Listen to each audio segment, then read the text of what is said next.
Listen, Dr. Imran, you call yourself a doctor. You are totally ignorant person. You are even not able to research the Quran and Hadith but try to interrupt in other religions. You fellows are unable to research through Darus Quran and you provoke the others by your misquotations. Please keep your researches binded to your religion only.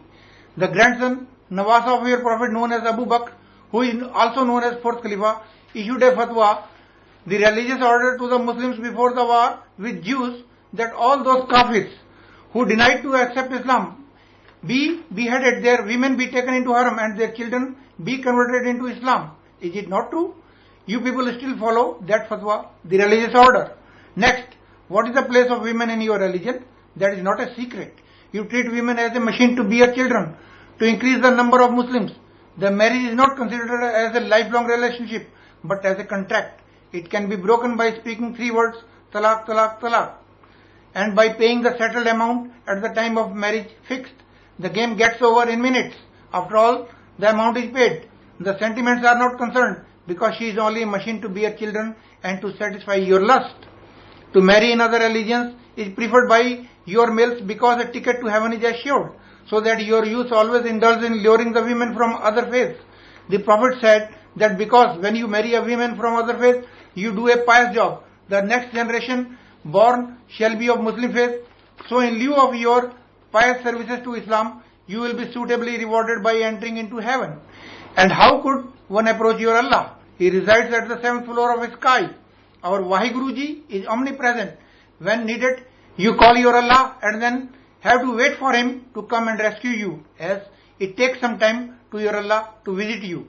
But we are protected by our Savior every moment, as he is always present with us.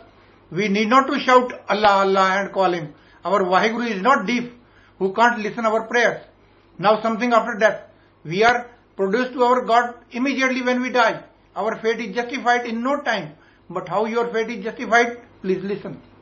There was a person who never worshipped God. When he died, he was produced before the death god. By seeing that person, the death god ordered, send him in his new incarnation as a Muslim. Throughout his life he will shout Allah, Allah, but he shall not be blessed. Even after his death, he shall not be produced before the God as in Islam. The Prophet has said that all those died shall be alive on doomsday and be produced before Allah. The Prophet shall be present there to identify those who have sacrificed in thy name, and then he will be sent to heaven and others to hell. For the last 1400 years, the fate of all those lying beneath the layers of soil in grave have not got up, and he shall also have to wait until last jurisdiction. Let him also wait. Take him away to Islam. Thanks God, we worship God as our Wahiguru. We would not like to take the rebirth as Muslim. We are not bound to worship only 5 times a day, but have the liberty to worship him, worship thy name, anytime we wish. When the night passes peacefully and the dawn breaks, how nice it is to start our day by reciting Gurbani and thy name Wahiguru after taking bath every day. In most of our religious places, the Gurudwaras, the day breaks at 00:30 hours in the morning and the disciple Sikhs start reciting Gurbani, whereas your tasawwur starts just an hour before the dawn. If you don't believe, send me a SMS and I shall give you the references. Guru Gobind Singh Ji was born in Patna, Bihar. When he was born, a Peer, Bhikhan Shah, was performing his namaz. During namaz, he turned towards east. His disciples thought that the Peerji have turned mistakenly. They reminded Peerji after namaz, but Peerji informed them that while performing namaz, he was enlightened with the light of Allah, and he got the message that Allah is born in east, so he turned in respect to Allah. Now be prepared that they have to go in search of the newborn. He travelled about 1 month and reached Patna along with his disciples. He was guided by the Supreme Power to Child Guru. After he reached to the place, he sent a request to Mataji, the mother of the Child Guru, that he wanted to see the child. Mataji brought the Child Guru before him. By seeing a child, now Peerji found himself in confusion if the child was really the Lord. So he decided to testify the Guru. He brought 2 bowls, one filled with water and the other with milk. He had a thought that if Guruji touches the bowl of milk, he will be the master of Muslims, and if the other one, then of Hindus. The Child Guru understood it, and when both bowls were brought before Guruji, he put his both hands on both bowls and signaled to Pir that he does not belong to one but to all. Thus Pirji was satisfied and returned. When Guruji was having his stay at Paonta Sahib, Himachal, there he had to face the troublemaker Hilly Kings and their army in a battlefield nearby.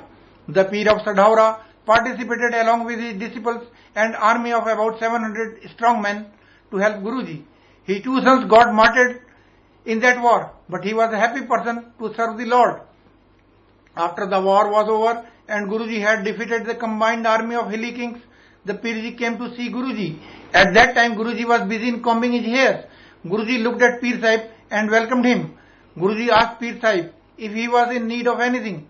The Pir most humbly requested Guruji that if Guruji is so kind to him, may please be the comb which had some dead hairs stuck in it be given to him. Guruji just smiled and offered him that comb, along with those dead hairs stuck in it. When Aurangzeb came to know that Pirji helped Guruji in war, he killed the Pir and destroyed whole Sadhaura. The Pir and religious men belong to whole humanity, not particularly to some. Those who recognized Guruji were eager to sacrifice their everything for Guru, whether they were Hindus or Muslims. And if you still have the doubts, better I clear. The sword of Hussain Ali was presented to Guruji by the son of Aurangzeb Bahadur Shah himself, as he had full confidence in Guruji and considered Guruji only as a suitable person to keep it in protection and safety. We still have it safely with us. It was presented by Bahadur Shah, I remind. May Imran, if you still have doubts on the supreme powers of Guruji, I am capable to clear your doubts by the grace of God. But is your sight have the capability to recognize the black sheep around you, whereas you claim to state the capabilities of Lords, of the Master of Masters, to the Guru, who was regarded by peers of your faith, and try to understand his moves? It would have been much better if you had given the due respect.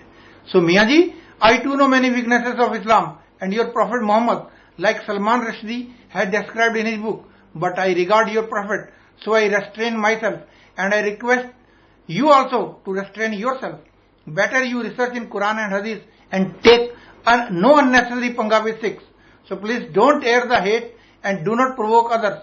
Our common enemy is RSS, the VHP and other Hindu organizations. And if you do not support, let us fight ourselves. It will be much better if you give your support and strength to fight the common enemy and to stand beside us in the need of hour. In case, if you continue to air the video and your hatred speech, I shall respond suitably and forget all the regards I have to your Prophet and your religion. We know how to respond. Mind it. Therefore, I request you to remove this hated video immediately without any more delay. We shall be highly obliged and thankful to you. Please make friends, not foes. Thank you.